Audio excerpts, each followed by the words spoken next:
Hey, this is John Oates, and you are watching RockCellarTV. RockCellar TV, RockCellar TV, RockCellar TV, RockCellar TV, RockCellar TV. Arkansas seems like the record you've been wanting to make your whole life. I think it's the record I wanted to make, but I didn't know I wanted to make that record. It happened so organically and so naturally that, and it really happened by way of just kind of, it started out as a tribute to Mississippi John Hurt. Very casually, I was just going to go in the studio and cut a couple tracks on acoustic guitar and sing my Mississippi John Hurt repertoire, which I I know most of the songs. And I did it, and then I said, why am I doing this? I mean, it's already been done by a million people, never do it as good as my hero, so what's the point? And then one night I was laying there in bed, and I said, I wonder what would happen if I played these same songs with a band, because I love the songs. And I thought, I haven't heard that. Let's try that. So I assembled this band of all my friends, and I called in Sam Bush and Russ Paul and this rhythm section that I've been working with of Steve Mackey on bass and Guthrie Trapp on guitar and Josh Day on drums, and this amazing young cello player named Nathaniel Smith. And I just thought, pedal steel and cello. Daryl and I did that on the whole Oates album, and it was a Reef Martin's idea, I think.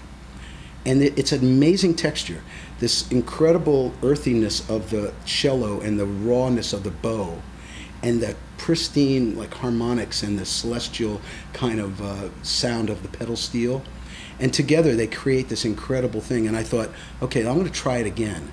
And that was the magic of the glue that held this together. And of course, then the players are so good, and they began to just play this music in a way that I didn't even envision. I would love to say that I had this master plan, and then this is how it was going to turn out. But I just basically said, hey guys, here's what I'm going to play the song just like Mississippi John Hurt or Blind Blake or Jimmy Rogers or whatever. I'm going to play it in the traditional way. You guys take it somewhere.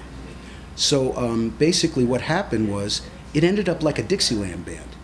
They just started to play this in this incredible way, and everyone. What I love about not only the playing, I know I'm going on and on here. No, this is great. But it's not as great and amazing as the players and their playing is. What's even more amazing is the way they're listening to each other, which for me is the mark of a great musician. And so to hear them listening to each other and then adding their skill and their virtuosity basically to it, because they're all incredible players. From the very first track we cut, my engineer and co-producer David Kalmusky, he turned to me and said, John, I don't know what this is, but it's really cool, and you should just keep doing it. So that's what we did, and we cut 5 songs in the first week, 1 song a day for 5 days, and then we came back about a month later, cut 3 more, and then I had written 2 songs, originals, and I wrote the originals as a result of what was happening in the first set of sessions. I was so pumped and so excited about the sound that was developing that I said, I just got to write something that where I can maybe just bring this older music from the 1920s and 1930s, bring it kind of up to date, but still within the same spirit. I think I was caught up in the sound and the spirit of what we were doing. So I wrote Arkansas after a trip to Wilson, Arkansas, and then I wrote Dig Back Deep because I said, what am I doing? Well, I'm digging back deep in my past and into the music that's really part of my musical DNA. Well, really, this is your 6th solo album. What's interesting is the first solo album really, was kind of like could have been a Hall Notes record, or it certainly carried a lot of that DNA. But as you move along, and if you now can look at the arc, it really seems interesting. You're going right back to that dig down deep, those roots of that. I mean, was it something always in the back of your mind to do a record like this, or has it always been a natural progression? It has a lot to do with a lot of things. It has to do with the arc of this solo career that I've been building, and the move to Nashville, and the acceptance into this Americana music community, and befriending all these incredible musicians who have the same sensibility, and so in a sense they were bringing it out of me, and it was just waiting there to happen. Because really, when left to my own devices over all these years, if I'm sitting in a dressing room or sitting at home and I pick up a guitar, I'm going to play a Doc Watson song or a Mississippi John Hurt song. That's what I'm going to play. And so I've been playing these songs for 50 years. So people are like shocked. They're like, well, I didn't know you could do that. Well, I've been doing it for my whole life, basically. But I just never put it out there to the public. And you know, it's funny, there are a lot of parallels to the Hall & Oates recording career. If you look at the Hall & Oates album, that was an album, that wasn't an album that was conceived as an album. It was just whatever Daryl had and whatever I had. It was a hodgepodge of musical ideas that he had some, I had some. We threw them together, we made an album, we got it out of our system. The first real album was Abandoned Luncheonette. It was written with a purpose. You know, it was written with a point of view, and on from there, right? Well, my solo career is exactly the same. That Feng Shui album was just a hodgepodge of ideas that I just happened to have laying around and that I could pull together to kind of get this first album out of my system. But I knew, from the moment I made it, I knew it wasn't the album I really wanted to make. It was kind of like, let's do something. Let's just get off the mark and let me just record something. So I did it. And the second album was 1,000 Miles of Life, which I recorded. It was the first album I recorded in Nashville. And from that moment, and I recorded with Sam Bush and Jerry Douglas and Bela Fleck and a whole host of amazing studio musicians. And that opened the gates to Nashville to me. And then I said, okay, now I've found a musical home here where I can now I can start to really touch on this other stuff. Because even that album was a little bit of a, kind of a little bit here, a little bit there, but it was heading in the right direction. But then Mississippi Mile, which I did in 2010 with Mike Henderson from the Steel Drivers, that was really, that musical DNA is directly linked to this Arkansas album. And that's where I started saying, okay, now I got this. Now I know where, I'm kind of feeling my sweet spot as a vocalist, as a, you know, because even though after all these years, you know, because Daryl was so predominantly recognized and associated with all the big Hall & Oates hits, you know, his voice is inextricably linked to that music, whereas my voice really isn't. So at first, you know, you could look at that in a negative way, but I actually looked at it in a positive way. I said, well, this is really good because I don't have to, nobody has to know anything. I can do anything I want, and I have an open slate to just kind of play whatever kind of music or sound however I want to sound. So in a way, at first it was intimidating, but then I thought it was freeing because, okay, no, wait a minute. And all those doors started to open, and as all those doors opened, I got more and more pure and more touch with the essential, this essential music that was part of my childhood. Well, what's interesting as well is over the past 5, 6, 7 years, your guitar playing has always been good and underrated. And obviously, you've played with such great people, whether it's Todd Sharp or G. Smith, two of my favorite lead guitar players, that when you're playing with those type of people, you're taking more of a back seat, but sure, you certainly have taken much more of a front seat. But just listening to this record, as an example, your guitar playing, you know, has upped many notches. Has being in that Nashville community given you that confidence to perhaps woodshed more as a player and really improve what you can do? Exactly, yes. I mean, yeah, I'm going to say yes to all of that. First of all, I love playing with great guitar players, and I've had the good fortune of standing on stage with amazing lead guitar players. And to this day, I still love it because I've never been a flashy soloist. I think of myself as a rhythm guitar player because I think of myself as a guitarist who accompanies my singing. So, and I think of the guitar in a very percussive kind of way. So, so that's okay with me. And even to this day, like the band I have tonight, I have this incredibly insane lead guitar player, but there's plenty of room for me to do my thing too. And to further on, to agree with what you said, when I got to Nashville, on the first session I did with 1,000 Miles of Life, when I played with Sam Bush and Jerry Douglas and Bela Fleck, I went, okay, now we're in a whole other league of instrumentalists here. And quite frankly, I've been coasting along on the Hall & Oates show because my parts were really important, but much more of a secondary nature to kind of the overall thing. I was more of a parts player in a large band. And when you're in a large band, you have to know your place, and you have to know how to, that's also part of the skill of being a good musician, is knowing when to play and how much to play and how much not to play. So all of a sudden I realized that these guys were playing on a level that I thought I could play on, but I wasn't there. And I did. I practiced and practiced and practiced and practiced, and I really practiced. Like I never practiced before in my life over the past 5 years. And you were a guitar teacher too back in Philly, right? But I was lazy. It was too easy for me to play the Hall & Oates show. It was just too easy. I had it, I could do it blindfolded, and I can still do it blindfolded, and that's okay. But I wanted to push myself, and I thought, maybe it's a function of getting a little older too. You start to see a little bit more of the end of the horizon out there, and you say to yourself, well, there but for fortune, I had a shoulder operation. Then I had another one, and I thought, it's like a house of cards. You pull one card out of the deck, and the whole thing collapses. And I said, well, I don't want to go out that way. I want to see where I can take this, and and maybe this is, maybe I'll take it to some place where, I didn't know I could be, and maybe it'll be the best I've ever done. And so that was my goal, and I really set about doing that in a very conscious way. So thank you for saying about the guitar, but the results of what you hear on this record are the results of me working my ass off, basically. Yeah. What's interesting is, Hall & Oates are known for, obviously showcasing that Philly soul, but prior to that, your initial love was Philly folk music and blues. I wanted to see if you could talk about that, because it ties in to going back to ground zero with this record. Yeah, well, Philadelphia in the 60s was an incredible place to grow up. You had, going in terms of the R&B, you had the Uptown Theater, and you had this, and you had the beginnings of Gamble and Huff.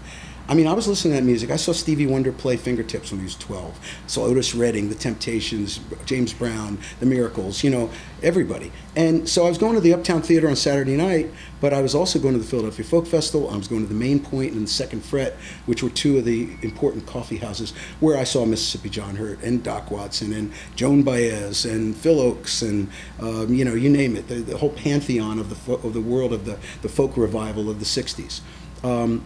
So I was absorbing it all, and I think I was synthesizing all that into my playing. And then when I met Jerry Ricks, who became my guitar teacher and my mentor, that's when I went to a whole other level, because he was bringing to me the authentic style and technique that he had learned from the masters, and they were sleeping on his couch. When they would come to Philly, that they had no place to stay.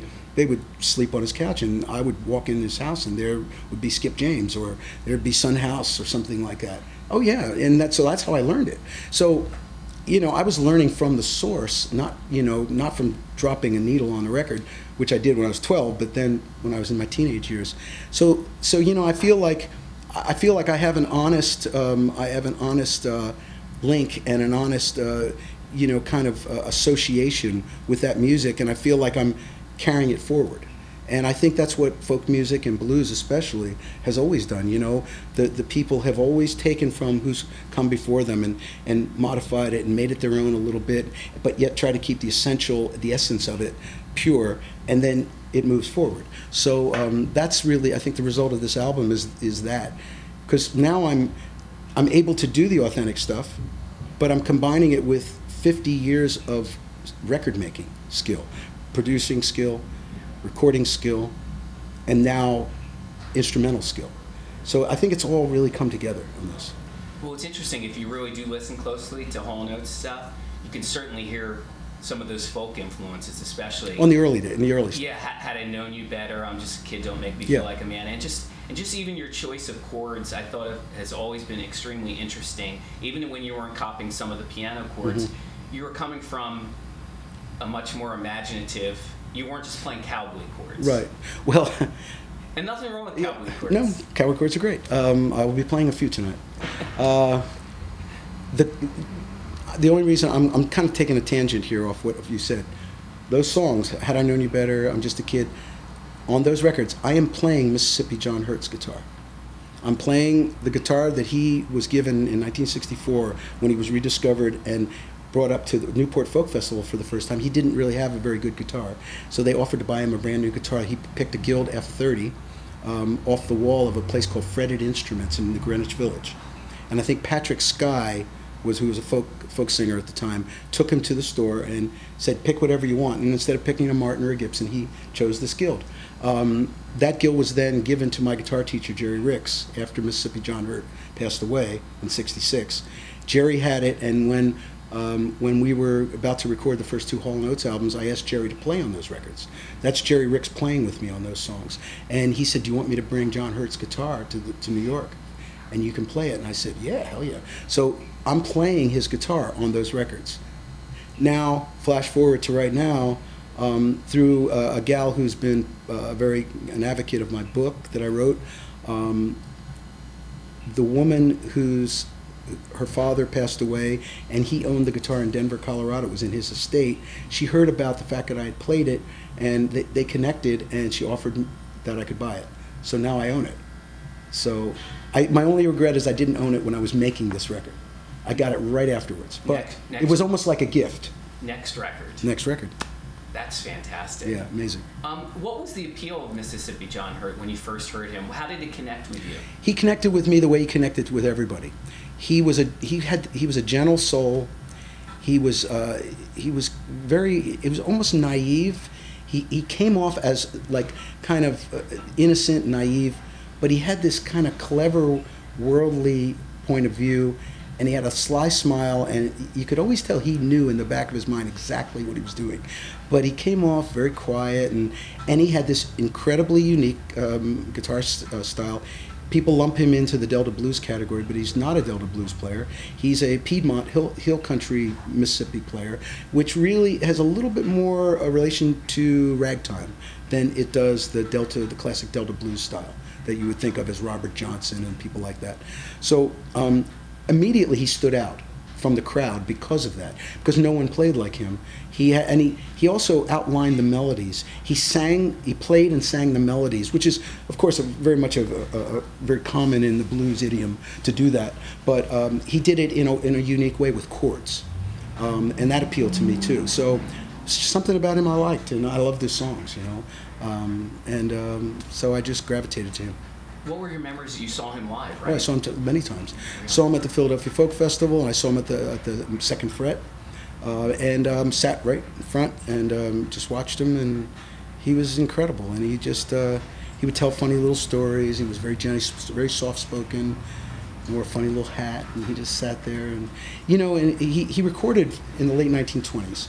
He recorded from 26 to 29, and then he was on OK Records, and the world changed, and he just kind of stopped, and he worked on a cattle ranch, and he worked on a cattle ranch from 1930 all the way up to 1963.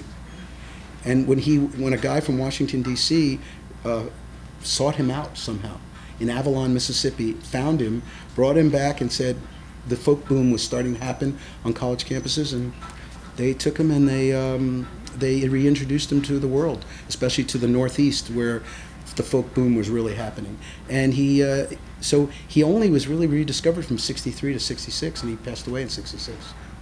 You know, growing up, you know, in the 60s, you know, when you were really getting into playing music and starting to write songs, and you were in bands, what were the go-to vinyl albums that if I was able to get a hold of your record collection from those days, which albums would be the ones with the most wear and tear? What year? 60s, we'll say Early? We'll say, how about mid-60s? Well, mid-60s, I would still have my folk albums. I'd have the Doc Watson album called Doc Watson on Vanguard. I'd have a couple Mississippi John Hurt albums. I would have had probably a Joan Baez album, and probably a, you know, I'm just going in the folk world. Odetta. No Dead. I've never got into the Dead. I like. No, Odetta. Oh, Odetta. Yeah, I liked Odetta. I like Buffy St. Marie. I like Hetty West, who wrote 500 Miles. I like bluegrass. I like the Delmore Brothers. So that's the stuff on the folk side. But I was also listening to the Temptations, and I was listening to Otis Redding. I love Stax Volt. I think I've always been oriented toward the music of the southern states of America, whether it's been Appalachian, bluegrass, blues, or R&B. It's always been Muscle Shoals, Memphis. They were my touch points. I loved Motown, and I loved, you know, the stuff that was coming out of Philadelphia. But really, I always went back to, you know, Booker T and the MGs, Steve Cropper, and Steve Cropper's electric guitar style. Curtis Mayfield. Curtis Mayfield was from Chicago.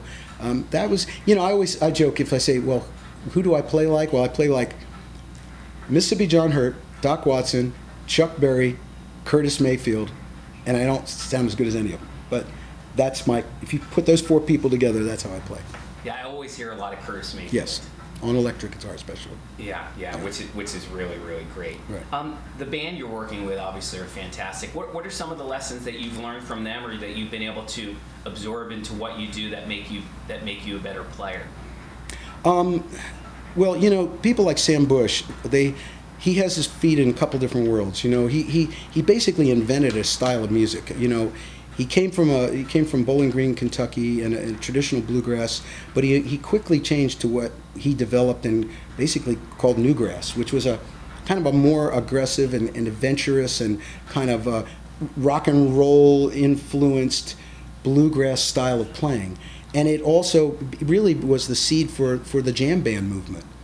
So by playing with Sam and his band, playing with a lot of the guys, I've kind of freed up my thinking and tried not to be so rigid. I mean, I used to think in a very kind of regimented and rigid pop format, you know, with conventional verse, chorus, bridge, verse, chorus out, you know, kind of thing. But now I'm thinking in different ways. You know, I'm opening up the palette of structure for me, and freeing up and allowing people to just do things, and it's all spontaneous. So like tonight, when you hear the band, you're going to hear very, you know, there's definitely direction and there's control over the song, but within that control, there's a lot of room to improvise. And I let these guys go and sometimes I don't know how long it's going to go. It's going to go 8 bars. Well, maybe it's 16. Whoop, it's 24. Who knows what they're going to do? Sometimes I got to get over there and hit them on the head and say, hey, give me a chance. I better get in there now, because they can go. I mean, they'll just go all night, and it's fantastic, and it's freeing, and it's a very freeing feeling. You know, they say the music that you get into from maybe 13 to 21 is the music that really has the biggest impression and imprint on your DNA. But outside of that, is there any music that you've discovered even recently that is now such a huge part of you that wouldn't have been part of those formative years? Well, I like a lot of the music that's happening now. I think it's a great time for music. I think it's an awful time for the music business. But there's great young musicians out there who are really, the ones who really care and they're really dedicated are incredibly skillful. And then there's a lot of stuff you just got to wade through. But I mean, I like Bruno Mars. You know, I like great modern pop music, and I like I like the Steel Drivers, and I like Chris Stapleton and Marty Stewart, and I just. There's only 2 kinds of music, good and bad, and it's subjective. And so I make my own decisions of what I like, and that's all I care about. I don't care what the style is or the genre. It makes no difference to me. Is there a piece of advice that someone gave you early on that you wish you listened to? Yeah, read your contracts. Mick Jagger says you can pretty much test him and name songs, and he will be able to at least recite a little bit of a lyric. So I'm going to test John Oates with a few songs, and I'm not going to test you with Maneater. I'm going to test you with a few songs and see if you can give me a little bit of the lyric. Okay. First one is Portable Radio. Turn up the power all night, night, night, night, night, night, night, night, night. Not bad. 2 more. The Emptiness. I got the emptiness inside me. And all I remember is I had a stupid stool that was breakable, and I used to smash it on stage. And the last one is Friday Let Me Down. Wow. I don't even remember the lyrics to that song, except obviously Friday Let Me Down Tonight was the chorus. But what I was trying to do with that song? I was trying to copy the Psychedelic Furs. Yeah. I like the Psychedelic Furs a lot, and I still do. And I'm good friends with Richard Butler, and I think he's amazing. And basically, I was trying to write a Psychedelic Furs song, but it came out like a Philadelphia version of a Psychedelic Furs song. It's a really interesting melody. Let me ask you one other question, and it's about production. This is something I've always wanted to ask. So, you guys have worked with Arif, you've worked with Todd Rundgren, Chris Bond, David Foster until you took over, and you guys are creating such incredibly produced records. What were the things, cumulatively, you think you perhaps learned from those producers, and were there specific producers that you guys had worked with prior that you think really helped you come to your own vision as a producer? Without a doubt, it was Arif Mardin. He set the standard for everyone. To this day, I run my recording sessions the way Arif Mardin ran a band at Luncheonette, on every level. In terms of the atmosphere I try to create, so that there's a positive atmosphere for the musicians to feel comfortable and good about, to the way that the studio is set up, in terms of being able to see each other, sight lines, people being able to relate to each other as players and not be isolated, to ordering lunch. I mean, I'm talking about, he was my template for everything, and but they all brought something interesting. Todd was just, throw it against the wall, go for it, crazy, wild, experimental, and that's fantastic because Todd's great at that. Chris Bond was amazing too. He was he's a really, really good musician, and he let his demons get the best of him, unfortunately. David Foster was a consummate musician, but all this time, I go back to Reef. Yeah, what a great producer. Yeah. Great producer. John, thank you so Thanks, much. Ken. All right. That was great. Well, all right. Well, this is I'm going to go back to a mid-'70s song that is seems to be a perennial favorite of Mr. Ken Sharp. And he has been requesting this song, and at this point now, if I don't do it, I don't think he'll ever talk to me again. So I'm going to give it a try. I haven't played it in a really long time, but it had to do with the young girl that I was dating who our relationship was tumultuous, let's just say that.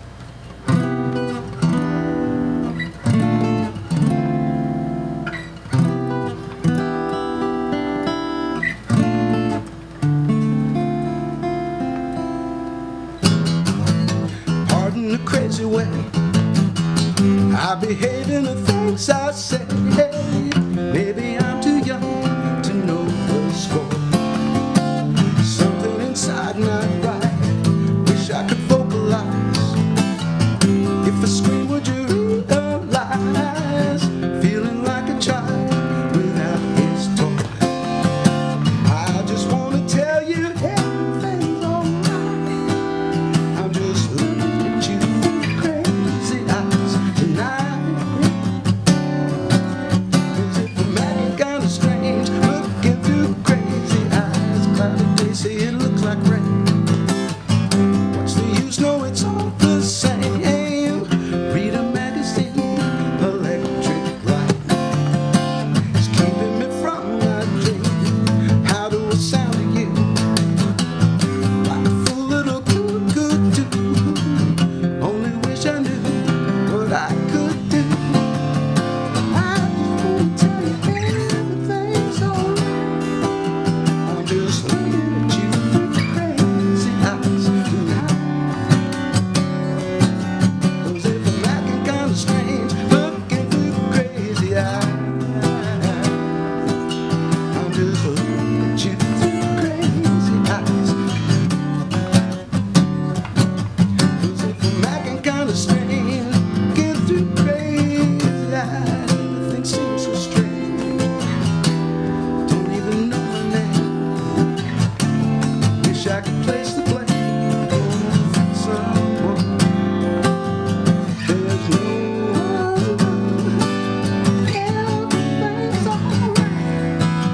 I'm just looking at you through crazy eyes tonight. 'Cause if I'm acting kind of strange, looking through crazy eyes, I'm just looking at you through crazy eyes tonight. 'Cause if I'm acting kind of strange, baby. 'Cause if I'm acting kind of strange, yeah. 'Cause if I'm acting kind of strange, looking through crazy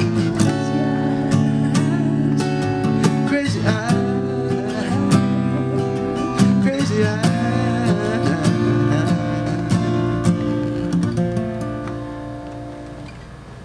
Incredible. Close. I will continue to speak to you now. Thank you, thank you. Boy, that was beautiful. This is a Blind Blake's.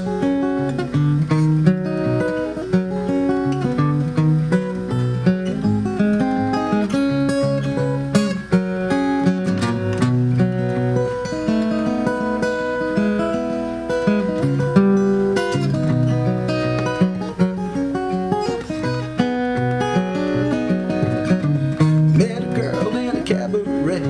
Said, pretty papa, are you going my way? A man knows what it's all about.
Blind Blake. Ragtime. RockCellar TV. RockCellar TV. RockCellar TV. RockCellar TV. RockCellar TV. RockCellar TV.